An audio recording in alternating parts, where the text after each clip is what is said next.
جو بندوبست رب کرتا ہے. آزمائش آ جاتی ہے, بڑے بڑوں پہ آ جاتی ہے, لیکن بعض اوقات بڑی تکلیف ہوتی ہے جب اس بندے کو لوگ کٹہرے میں کھڑا کر دیں جس کا جرم ہی کوئی نہیں, اس شخص سے لوگ سوال جواب شروع کر دیں جس بیچارے کے خیال میں بھی وہ بات نہیں. پھر وہاں وضاحتیں دینا, نہ کردہ گناہوں کی وضاحتیں دینا, یہ بڑا بوجھ بنتا ہے, بڑی تکلیف ہوتی, اور لوگ کرتے ہیں یہ کام. پھر اللہ تعالیٰ جب بندوبست فرمائے, صحیح بخاری میں حضرت جریج کا ذکر فرمایا. جریج نفل پڑھ رہے تھے, ماں نے آواز دی, وہ آ نہیں سکے, نماز میں تھے, ماں ناراض ہو گئی. اس نے ہاتھ اٹھا کے کہا اللہ یہ اتنی دیر تک مرے نہ جب تک کسی بری عورت کا منہ نہ دیکھ لے. کسی اور کی دعا کے لیے سند نہیں ہے کہ وہ تیرے ہاتھ میں ضرور قبول ہوگی, لیکن ماں باپ کی دعا کے لیے میرے نبی پاک نے سند بیان کی ہے. سید عالم صلی اللہ علیہ وسلم فرماتے ہیں جب بھی ماں باپ اولاد کے لیے ہاتھ اٹھاتے ہیں رب ضرور قبولیت کا شرف عطا کرتا ہے. تو جہاں سند موجود ہے نا, کچھ افتتاح ابا جی سے بھی کرا لینے چاہیے, کچھ کام شروع کرنے سے پہلے صرف اماں سے ہی دعا کرا لینی چاہیے. یہ والا افتتاح بھی بڑے کام کا ہے کیونکہ یہاں سند بیان کر دیا میرے نبی کریم. تو جناب جریج کی ماں ناراض ہو گئی, کہنے لگی اللہ اس نے میری بات نہیں سنی. اب تھے تو وہ نیک, لیکن رب کریم کی حکمت کا تقاضا ہے, ماں کی دعا کو بھی قبول کرنا تھا. اللہ نے آزمائش میں مبتلا کر دیا. والدہ تو چلی گئیں, وہ ایک خیمے میں, ایک کٹیا میں, ایک جھونپڑی میں عبادت کرتے تھے, اللہ کو یاد کرتے تھے, رب رب کرتے تھے, اور لوگ ان کی بڑی تعریف بھی کرتے تھے. لوگ ان کے ارادت مند بھی تھے, عقیدت مند بھی تھے, اہل محبت بھی تھے. ایک عورت آ گئی, بس وہ اللہ کی حکمت پوری ہونی تھی. اس نے آ کے پہلے تو انہیں اپنی طرف مائل کرنا چاہا, جب نہ مائل ہوئے تو الزام لگا دیا. یہ ہمارے دور کا تقاضا ہے, لوگ پہلے آپ کو اپنے حق میں قائل کرتے ہیں, اپنی فرما برداری میں لانا چاہتے ہیں. اگر آپ نہیں آتے تو پھر وہ آپ کو مجرم قرار دے دیتے ہیں, یا میرے ساتھ چل ورنہ پھر میں تیرے خلاف پراپوگنڈا کروں گا. دو ہی باتیں. پہلے اس نے قائل کیا, جب جناب جنید قائل نہ ہوئے تو اس نے قریب ایک چرواہا تھا, اس چرواہے کے ساتھ جا کے منہ کالا کیا. مقررہ وقت پہ بچہ پیدا ہو گیا. لوگوں نے کہا کس کا ہے؟ کہنے لگی اس خانقاہ میں, اس حجرے میں عبادت کرنے والے کا ہے. اگر کسی دیندار پر ذرا سا بھی الزام لگ جائے تو آپ یقین کریں کہ بڑے بڑے خوفناک لوگ بھی نیک ہو جاتے ہیں. جن کا اپنا سارا ماضی کالا سیاہ ہو وہ بھی اجالوں کے راہبر بن جاتے ہیں. جن کی اپنی زبانیں ساری زندگی آلودہ رہی ہوں وہ بھی بڑے بڑے اعلیٰ سچ بولنے لگتے ہیں. اعلیٰ کچے میرے مکان کی دیوار کیا گری, لوگوں نے تو میرے صحن میں رستے ہی بنا لیے. بڑے لوگ آ جاتے ہیں, پھر بڑا کچھ کرتے ہیں اور بڑے بڑے خوفناک جملے کستے ہیں. بس کو نقطہ جو ہاتھ آ گیا, ایسے جیسے گرنے کا انتظار کر رہے تھے. اب جناب لوگ اٹھے, احتجاج شروع ہو گیا, شور پڑ گیا. یہ بابا بڑا نیک بنتا تھا, نفل پڑھتا تھا, عبادتیں کرتا تھا, دیکھو اس کا حال کیا ہے کہ اس نے ناجائز بچہ پیدا کیا. بغیر تحقیق کے میں کہہ چکا ہوں کہ الجھے الجھے بکھرے بکھرے روز و شب دیکھے گا کون, لوگ تیرا جرم دیکھیں گے, سبب دیکھے گا کون. لوگ تیرا جرم دیکھیں گے, سبب کوئی غور نہیں کرتا کہ وجہ کیا تھی. او بھائی کچھ تو مجبوریاں رہی ہوں گی, یوں ہی کوئی بے وفا نہیں ہوتا. الزام لگا دیا, شور ہوا, احتجاج ہوا, دنیا اکٹھی ہوئی, ان کا انہوں نے اجرا گرا دیا, مارا بھی, پیٹا بھی, ایک نیک آدمی کو بدنام بھی کیا, برا بھلا بھی کہا, گالیاں بھی دی, جو کر سکتے تھے کیا. اب جب سزا دینے لگے نا تو جناب جریج کہنے لگے تھوڑی سی اجازت دیتے ہو, مار تو تم نے دینا ہی ہے. کہا جناب ٹھیک ہے دیتے ہیں. انہوں نے کہا صرف 2 نفل پڑھنے ہیں. اب وہ نفل پڑھ رہے تھے تو لوگ اس وقت بھی کہہ رہے تھے فراڈ ہی کر رہا ہے, دھوکہ ہی دے رہا ہے. چونکہ ذہن بن گیا نا, بدگمانی آ گئی. انہوں نے 2 نفل پڑھ کے ہاتھ اٹھائے, کہا اللہ جانا تو میں نے ہے, پر اس رسوائی کے ساتھ جنازے تک نہیں خراب ہو جاتے, قبریں تک نہیں لوگ بدنام کر دیتے. کہ اللہ جانا تو ہے, پھر اس رسوائی کے ساتھ تو میری مدد فرما. اب تو میرا کیس تیری ہی عدالت میں ہے, تو رحمت کا دروازہ کھول. ہاتھ اٹھائے, دعا مانگی, نفل پڑھے, پورے مجمع پہ نظر دوڑائی, کوئی نہیں تھا سپورٹ کرنے والا. کل تک جو کہتے تھے نا تیرے لیے جیئیں گے, تیرے لیے مریں گے, ساری عمر ہی آٹا گدا ہے, لکھاں کیتے نہیں پیڑے, اب وقت آیا ہی تے محمد بخشا کوئی نہیں ہو بیٹھا نیڑے, ایک بندہ بھی نہیں تھا, ووٹر سپورٹر ساتھ دینے والا کوئی نہیں تھا. تو جناب جنید بچے کی طرف اشارہ کر کے کہنے لگے کوئی نہیں بول رہا, تو ہی بول کے بتا دے تیرا باپ کون ہے, تو ہی بول کے بتا دے کون ہے. اللہ اکبر. میرا رب جب چاہے تو بچے بولتے ہیں, رب چاہے تو گونگے بولتے ہیں, رب جب چاہے تو پھر پتھر بھی بولتے ہیں. جب کہا نا تو ہی بتا تو بچہ بولا, اور بول کے کہنے لگا میرا باپ جریج نہیں, میرا تو وہ ہے جو بکریاں چرانے والا ہے, وہ میرا باپ. جب رب کریم نے توفیق دی تو بچہ بول پڑا. جب رب بندوبست کرتا ہے کسی کی عزت کی حفاظت کا تو پھر کوئی اسے رسوا کر سکتا. یاد رکھنا جب رب محافظ ہو تو پھر لوگوں کا پراپوگنڈا وہاں کچھ کر سکتا. لوگ کئی دفعہ بڑا گہرا جال بنتے ہیں, سازش کا رنگ بڑا گہرا ہوتا ہے, عام سادے آدمی اس کو سمجھ نہیں پاتے, اس پراپوگنڈے کا حصہ ہو جاتے ہیں, انہیں پتہ ہی نہیں چلتا یہ بات دراصل کیا کی جا رہی ہے. یہ کتنی گہری حسد کی آگ ہے جس کو لوگ بغض کے ساتھ ہوا دے رہے ہیں, اپنی عداوت کے ساتھ اس کو زیادہ جلا رہے ہیں. حضرت سیدنا عائشہ صدیقہ رضی اللہ تعالیٰ عنہ بیان کرتی ہیں, اور لطف کی بات یہ بھی بخاری میں موجود ہے. میں نے جناب جنید کا قصہ عرض کیا تو بخاری سے, یہ عرض کر رہا ہوں تو بخاری سے. یہ واقعہ میں حضور کی امت کے کسی ولی کا بیان کرتا تو لوگوں نے کہنا تھا ہماری سمجھ میں نہیں آتا. بعض لوگوں کا خیال ہے کہ داتا صاحب کی کرامت بھی نبی پاک کی بیان کریں. وہ خدا کے بندوں کو خیال کرو, داتا صاحب تو کئی سو سال بعد آئے ہیں, وہاں اگر کوئی کرامت ہوگی تو حضور بیان کریں گے.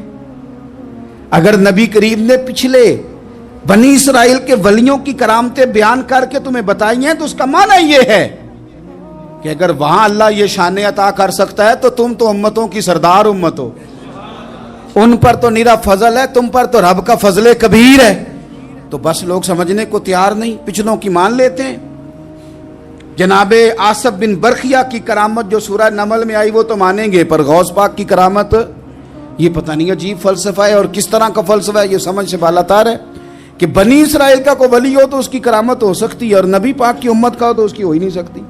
کیا معنی ہے اس بات کا؟ اور لوگ ہیں کہ داد و تحسین دے رہے ہیں, واہ واہ کر رہے ہیں. اللہ تعالیٰ سمجھنے کی توفیق عطا فرمائے.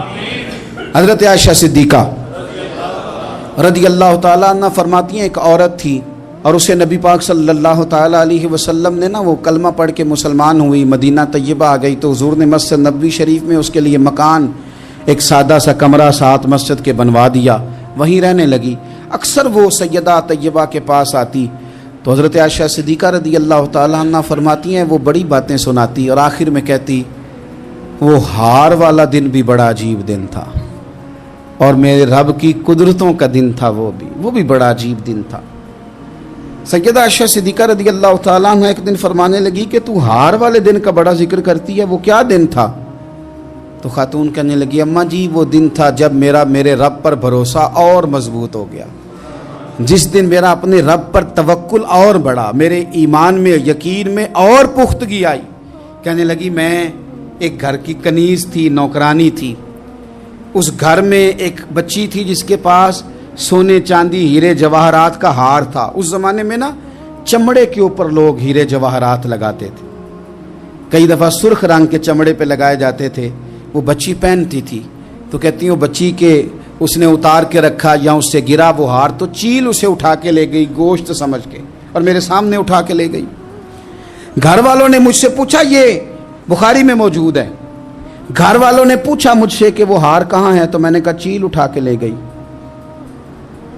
گھر میں کچھ چوری ہو جائے تو سب سے پہلا الزام کس پہ لگتا ہے؟ ملازمین پہ. کہتے انہوں نے مجھے بڑا مارا, بڑی تکلیف تھی, حتیٰ کہ میری شرمگاہ تک کی تلاشی, میری عزت اتنی خراب کی میں بتا نہیں سکتی.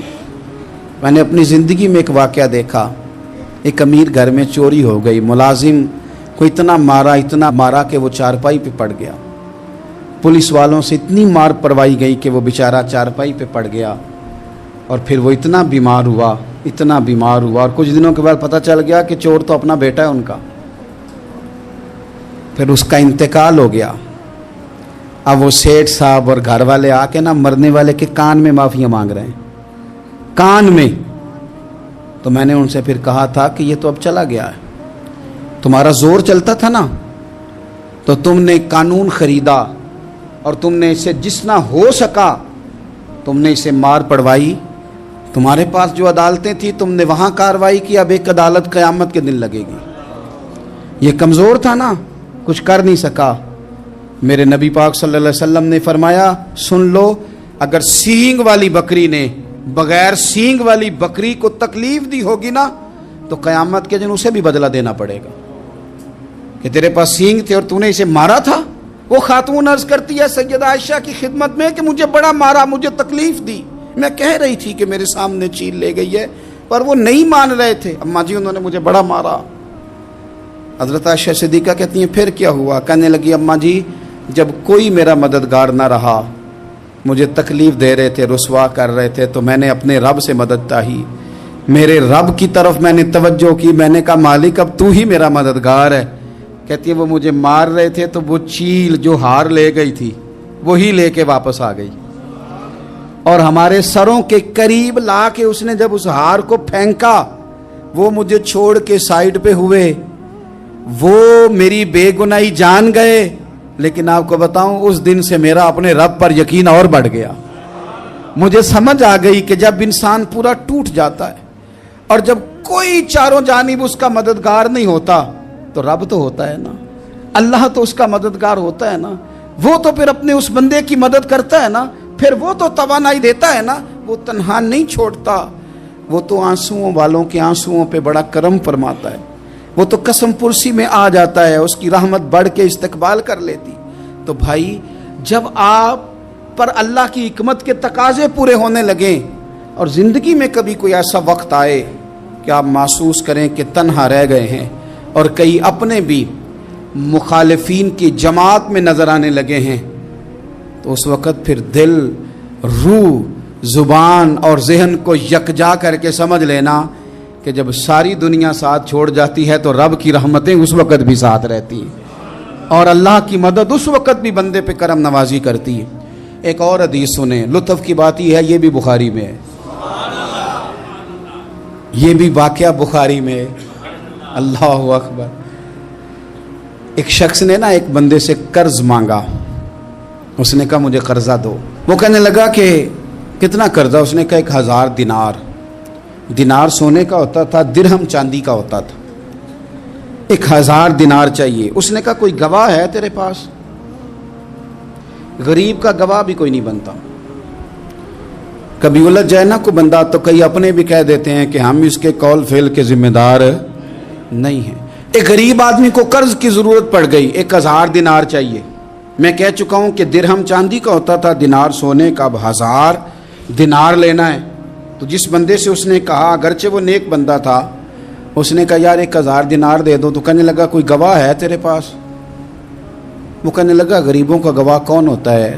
ہاں ایک گواہ ہے۔ کہا کون؟ کہا میرا رب، وہ تیرے اور میرے بیچ گواہ ہے۔ اس نے کہا کوئی کفیل، اگر تو پیسے نہ دے سکے تو وہ بعد میں دے دے، یا تجھے کچھ ہو جائے تو وہ دے دے۔ اس نے کہا کفیل بھی میرا اللہ ہی ہے، میرے پاس اگر ہے تو رب کریم کا نام ہے، اگر اعتماد کر سکتا ہے تو کر لے۔ بندہ نیک تھا، اس نے کہا رب کے نام پہ، رب کی کفالت پہ، اللہ کو گواہ بنا کے میں تیار ہوں تجھے 1000 دینے کو۔ اس نے 1000 دینار دے دیا، وقت واپسی کا طے ہو گیا، وہ چلا گیا پیسے لے کے۔ اس نے پوری محنت کی کہ میں نے وقت پہ پیسے لوٹانے، پوری محنت بھی کر لی، اللہ نے مدد بھی کر دی، پیسے بھی اس تاریخ کو اسے مل گئے۔ بعض لوگوں کا تو لوٹانے کا دل ہی نہیں ہوتا۔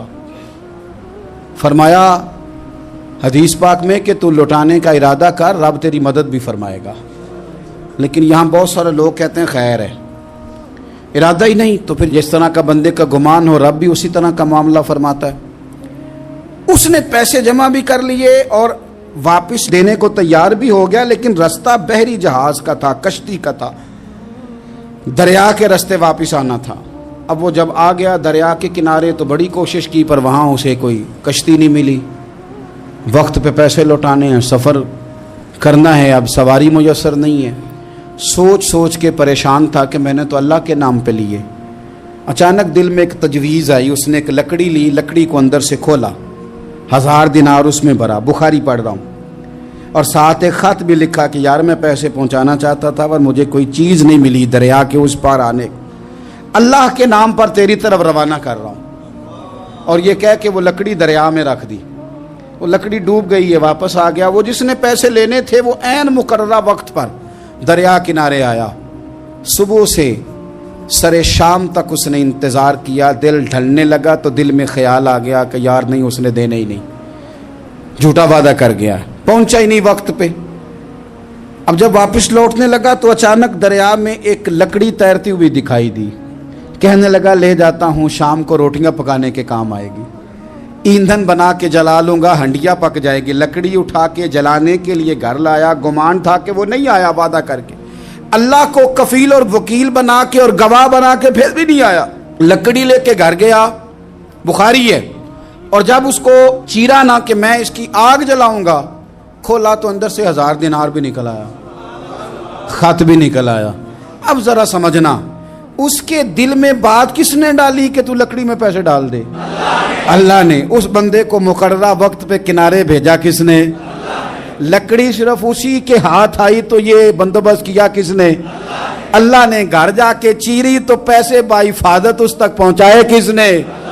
تو پھر ہمیں بھی توجہ اللہ کی جانب ہی کرنی چاہیے، ہمارے پہ دل کی توجہ رب کی طرف ہی ہونی چاہیے نا، ہمیں ادھر ادھر جانے کی، دیکھنے کی، بندوں پر غور کرنے کی ضرورت کیا ہے؟ وہ پیسے پہنچ گئے، یہ وہاں اپنی جگہ پہ پریشان تھا، اس نے 1000 دینار اور جمع کیا۔ پھر دوبارہ ایک دن دریا کنارے آیا، کشتی مل گئی، بیٹھ کے اپنے اس بھائی کے پاس آیا، کہنے لگا دیکھنا مجھ پر بدگمان نہ ہونا، پیسے اس تاریخ کو بھی جمع کر لیے تھے، دریا پہ آیا تھا پر کشتی نہیں ملی تھی، پھر میں نے نا لکڑی میں ڈال کے خط ڈال کے تیری طرف بھیج بھی دیے تھے، لیکن آج میں پھر لے کے آ گیا ہوں۔ وہ کہنے لگا خوش ہو جا، جس رب کو تو نے میرا اور اپنا گواہ بنایا تھا اس رب نے میرے تک پہنچا بھی دیے ہیں۔ جب لوگ اللہ کو گواہ بناتے ہیں، رب کی جانب اپنی توجہ کرتے ہیں، اپنی چاہتوں، خواہشات اور اپنی ساری چٹھیاں اپنے رب کریم کی رحمت کی طرف روانہ کرتے ہیں، پھر اللہ اپنے بندوں کو مایوس نہیں کرتا، اللہ اپنے بندوں کو نواز دیتا ہے، اللہ تبارک و تعالیٰ اپنے بندوں پہ کرم نوازی کرتا۔ او سنگیو، ساری امیدیں سیٹھوں، نوابوں، دنیا داروں سے کیوں وابستہ کرتے ہو؟ ساری توجہات کا مرکز کیوں ان لوگوں کو بناتے ہو جو تمہیں دنیا میں مضبوط نظر آتے ہیں؟ اپنی توجہات کا مرکز اپنے خدا کو بنائیے، اپنے مالک کی جانب اپنی ساری خواہشات کا رخ پھیر دیجئے، اپنی توجہات اپنے رب کی جانب کر لیجئے، وہ اپنے بندوں پہ بڑی کرم نوازی فرماتا ہے، وہ عزتوں کا بھی محافظ ہے، وہ پریشانیوں میں کرم نوازیاں فرمانے والا ہے، وہ ساتھ دینے والا ہے، وہ اس کی رحمت قریب آ کے بندے کو سہارا دیتی ہے، وہ اپنے فضل سے اپنے بندوں کی ہر مشکل میں دستگیری فرماتا ہے۔ اسیاں سے کبھی ہم نے کنارہ نہ کیا، اور تو نے بھی تو دل آزردہ ہمارا نہ کیا، ہم نے تو جہنم کی بہت کی تدبیر، پر مولا تیری رحمت نے گوارا نہ کیا۔ عدل کریں تے تھر تھر کمبن، اچیاں شانہ والے، تجھے تو فضل کریں تے بخشے جاون، میرے جے منہ کالے، آخر دعوایا ان الحمدللہ رب العالمین۔ مایوسی، مشکلات، دکھ تکلیفوں سے گزرنا انسان کی زندگی میں کہیں نہ کہیں ایک ایسا موڑ ضرور آتا ہے جب تمام لوگ، ہر کوئی اسے تنہا چھوڑ جاتا ہے۔ اس وقت انسان کے پاس صرف اس کا اللہ ہوتا ہے، باقی ہر جگہ سے انسان مایوس ہوتا ہے، لیکن جب وہ اپنے اللہ پاک سے مانگتا ہے نا تو اللہ پاک اس کی دعا اسی وقت قبول کر لیتا ہے۔ انسان جتنا مشکلات مصیبتوں میں ہوتا ہے اتنا وہ اپنے اللہ پاک کو سچے دل سے پکارتا ہے، اور جب انسان اللہ کو سچے دل سے پکارتا ہے تب اللہ پاک اس کی ہر مشکل آسان کر دیتا ہے۔ میرے بھائی، زندگی کی تکلیفوں، مشکلات سے گھبرا کر اللہ پاک سے کبھی مایوس نہ ہونا، ہر وقت اللہ پر بھروسہ کرنا۔ یہ زندگی، یہ انسان کا امتحان ہے، اور اس امتحان میں وہی کامیاب ہوتا ہے جو اپنے اللہ پر بھروسہ